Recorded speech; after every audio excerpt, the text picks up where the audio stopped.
paralisi sul Ponte della Libertà, operai in corteo contro la chiusura della Pilkington per il taglio di 175 posti di lavoro.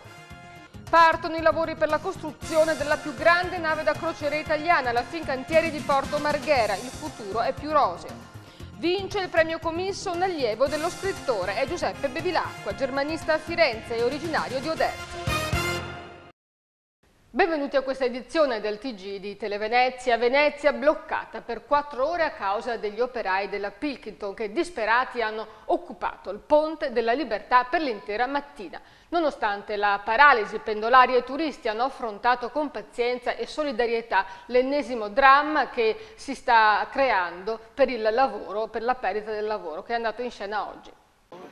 Mattinata di passione per turisti e pendolari, è andata in scena la protesta dei lavoratori della Pilkington e dalle 7 alle 13 il Ponte della Libertà è stato bloccato. Piazzale Roma è rimasta paralizzata dalle 11 alle 13. Per la protesta causata dall'ennesima fabbrica che chiude a Marghera, i veneziani hanno mostrato solidarietà e pazienza. La nostra intenzione non era bloccare la città sicuramente, ma perlomeno dare voce alla disperazione di 180 lavoratori che in modo abbastanza ingiustificato rischiano seriamente di perdere il posto di lavoro.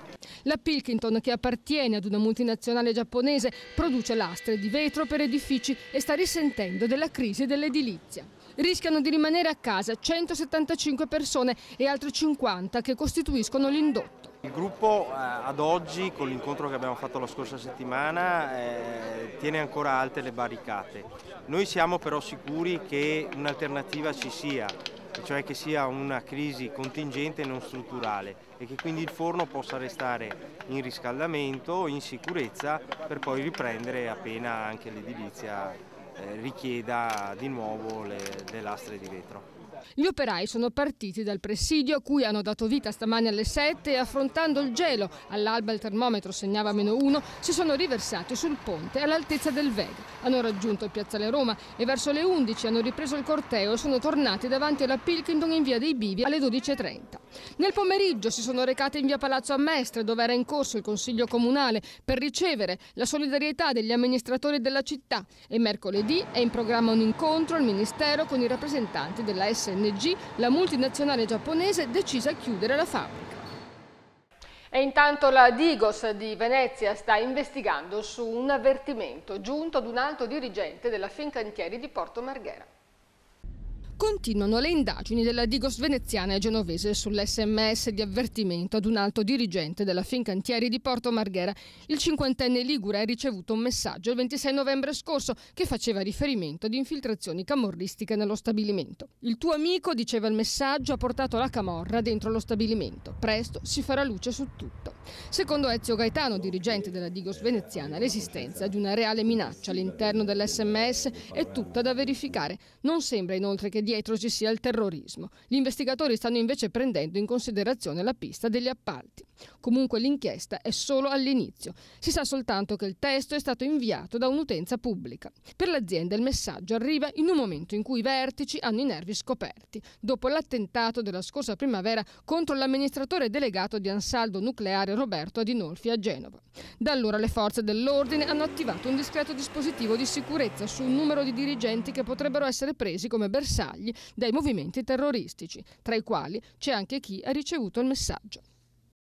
Ma c'è anche una bella notizia sul fronte del lavoro. Proprio oggi è iniziata negli stabilimenti veneziani della Fincantieri la costruzione della costa di Adema, la futura ammiraglia della flotta passeggeri battente bandiera italiana. Sarà la più grande nave da crociera del nostro paese e porterà 4.947 ospiti. Sarà varata a fine ottobre del 2014 e la sua costruzione impiegherà 3.500 lavoratori e 400 imprese dell'indotto. Giuseppe Bono, amministratore delegato della Fincantieri, ha dichiarato che anche per la cantieristica il 2012 non è stato un bell'anno. Gli investimenti globali sono stati pari ad un quarto di quelli del 2007, ma questa nave è una conferma di addetto per guardare meglio al futuro.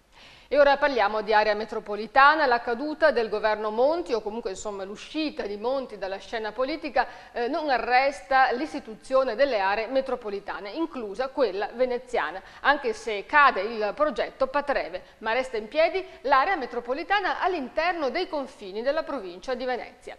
e invece è a rischio il riordino delle province. Lo ha detto oggi Giorgio Orsoni durante un convegno organizzato alla Fondazione di Venezia e dedicato all'argomento. Ne ha parlato come sindaco di Venezia, ma anche nelle vesti di coordinatore per l'ANCI, l'Associazione Nazionale Comuni Italiani, delle aree metropolitane.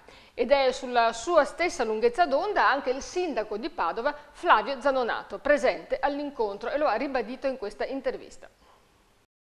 La parte Venezia città metropolitana va avanti. Noi come Comune abbiamo chiesto, in base a un articolo della Costituzione, di far parte di quell'insieme, la provincia di Venezia, che si trasforma in città metropolitana, per cui per certi versi anche noi ci siamo già collocati al di fuori dei meccanismi che adesso si bloccano. C'è un articolo della Costituzione, si chiama articolo 133, che definisce le possibilità dei comuni di aderire ad altre province.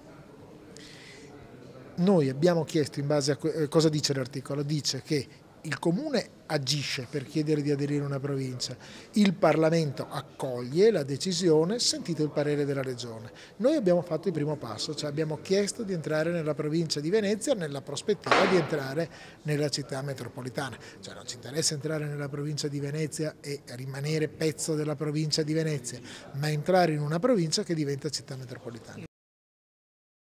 E stamane era presente anche il sindaco di Treviso Giampaolo Gobbo, che ha dichiarato di credere in un'area metropolitana allargata al Veneto occidentale e alla provincia montana bellunese. Un concetto ispirato, ha detto Gobbo, dalle moderne capitali europee come Barcellona, che è arrivata ad avere dopo le Olimpiadi ben 8 milioni di abitanti.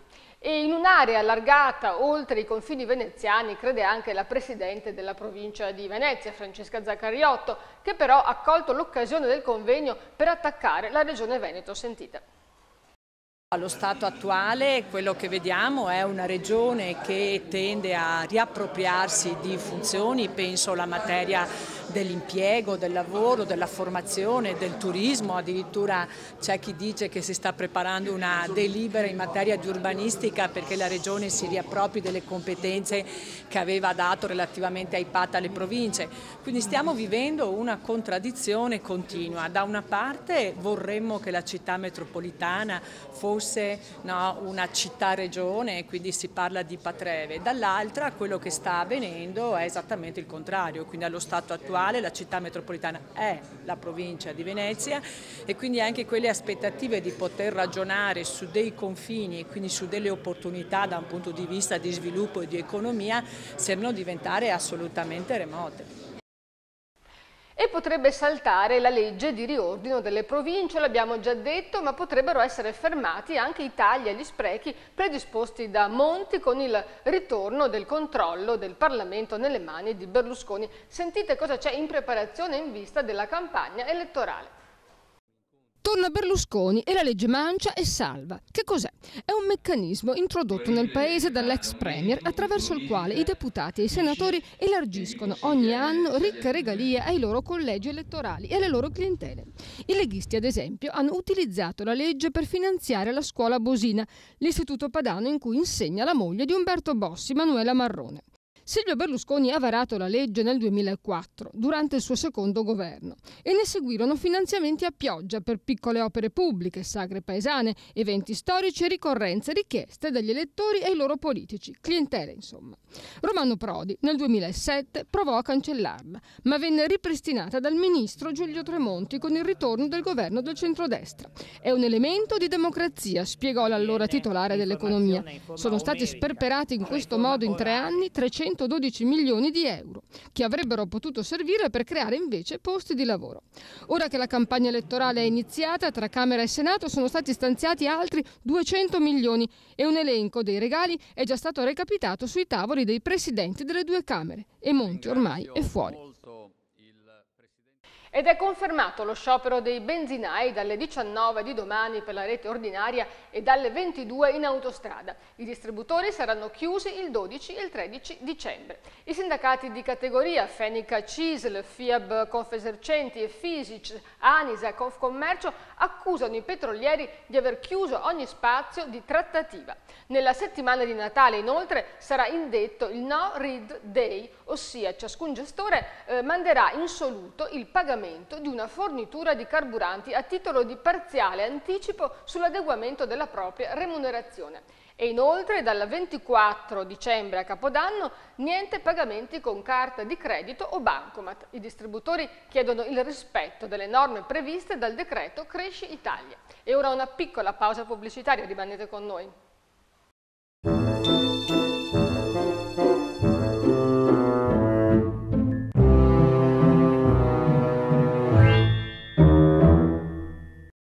Eurosurgelati Italia, finalmente anche a Mestre, in zona Auchan. Più di 1000 prodotti selezionati e controllati da esperti del settore a garanzia dell'assoluta qualità e freschezza. Dall'antipasto al dessert, tantissime idee da portare in tavola, che stuzzicheranno anche i palati più raffinati. Una grande varietà di carni, pesce, verdure, prodotti panati da forno o pastellati e pronti da friggere. Eurosurgelati Italia, dal produttore al consumatore, senza intermediari, convenienza imbattibile. Eurosurgelati Italia è a Gambarare di Mira, Statale Romea, e ora anche a Mestre, via Don Tosato 115, fronte Auchan, e a Rovigo, viale Porta Po 185, fronte La Fattoria.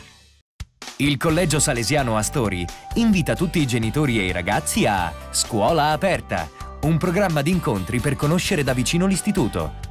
Sabato 15 dicembre, l'Astori apre le porte per il liceo classico, scientifico, linguistico, l'istituto tecnico-tecnologico e tecnico-economico.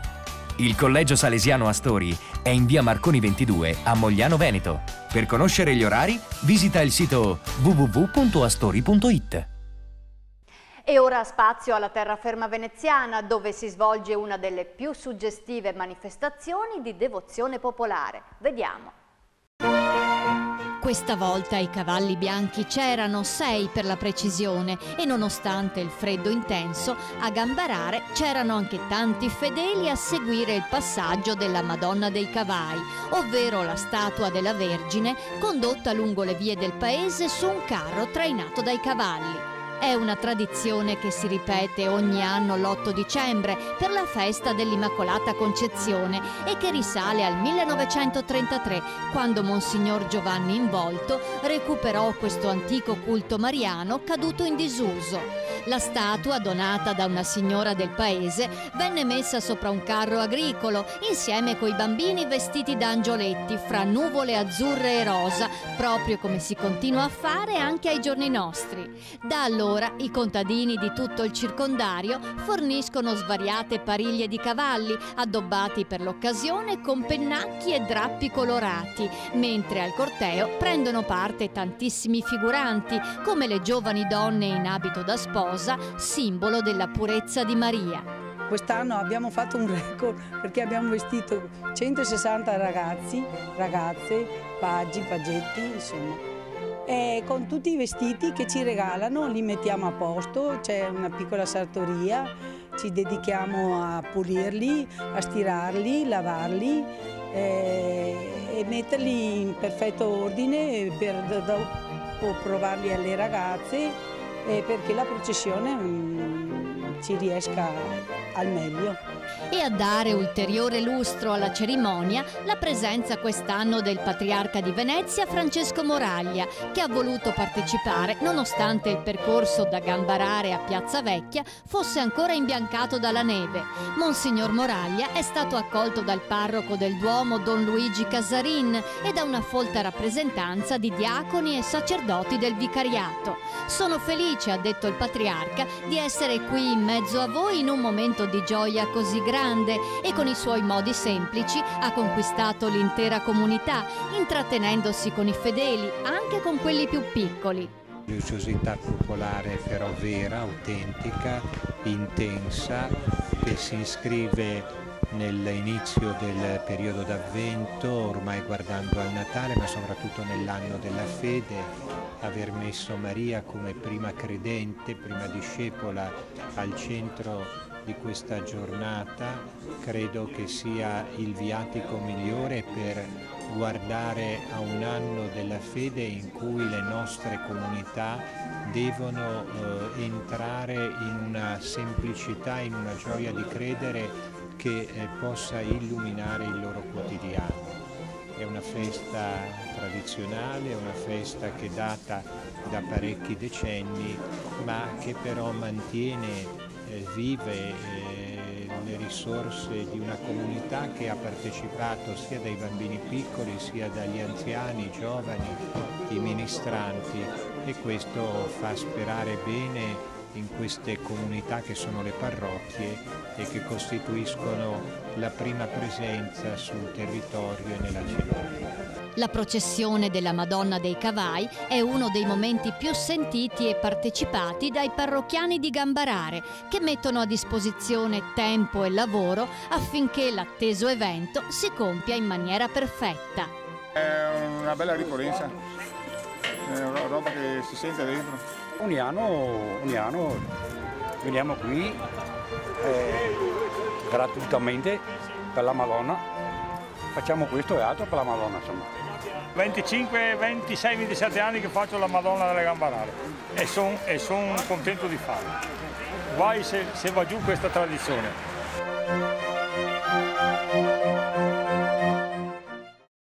La nostra pagina della cultura è dedicata a uno dei più importanti premi letterari. Parliamo del premio Comisso, riservato non solo ad opere di narrativa, ma anche ad un genere in forte ascesa, e cioè quello delle biografie. E allora sentiamo un po' chi sono i vincitori nelle varie sezioni.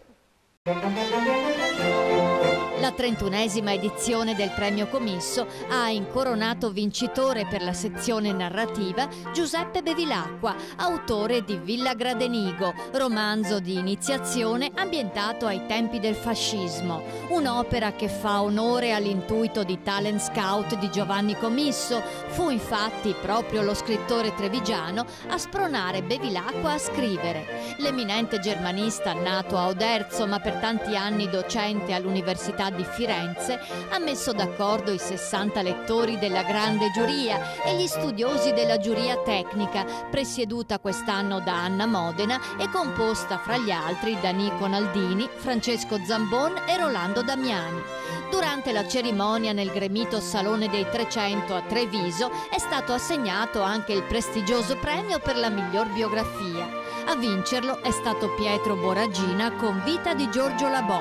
Con questo libro il genovese Boragina, che è anche pittore e uomo di teatro, racconta la vita di un coraggioso intellettuale partigiano torturato e fucilato dalle SS.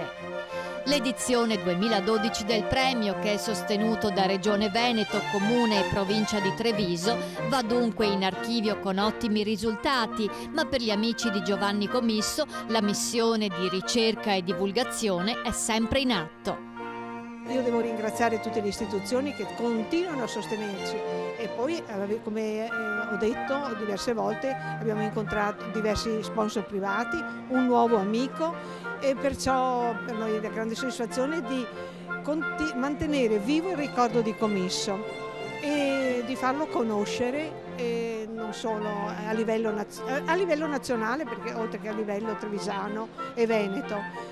E far sì che chissà che la gente, soprattutto i giovani, leggano di più. Tanto è vero che noi portiamo i componenti della giuria tecnica insieme ai selezionati nelle varie scuole, proprio per questo, per fare stimolare con i suggerimenti della giuria tecnica la lettura, perché è importante la selezione, i premi, quindi la selezione dei premi, perché permettono, secondo me modestamente, alla gente di conoscere autori, libri che magari da soli non riuscirebbero a selezionare. Quindi questo è già una funzione sociale, vorrei dire.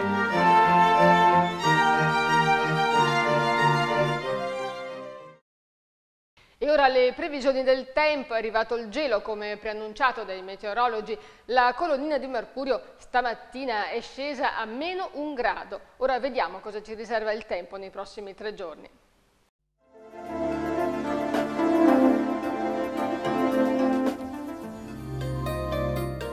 tempo in prevalenza soleggiato con aria fredda e asciutta. Da giovedì aria più umida e meno fredda che darà luogo a maggior nuvolosità e a qualche precipitazione. Martedì 11 dicembre, cielo sereno o poco nuvoloso, aria tersa ed estese gelate, livelli termici senza variazioni, clima rigido sotto la media stagionale, mare calmo o poco mosso. Mercoledì 12 dicembre, bel tempo con cielo sereno, aria asciutta e ottima visibilità, minime invariate sotto zero, massime in diminuzione, estese gelate notturne e vento da nord-est, mare calmo o poco mosso. Giovedì 13 dicembre, parzialmente nuvoloso al mattino, con tendenza all'aumento della nuvolosità. Dalla serata possibili deboli precipitazioni anche a carattere nevoso, minime in picchiata fino a -6. Venerdì 14 dicembre, cielo in prevalenza molto nuvoloso, con precipitazioni sparse anche nevose a quote molto basse, temperature in ripresa. La marea di martedì 11 dicembre è normale, la massima alle 8:35 75 cm, la minima alle 15:35 -25 cm. Bene, con questo era tutto, grazie per averci seguito, buon proseguimento, buona serata e grazie per averci scelti.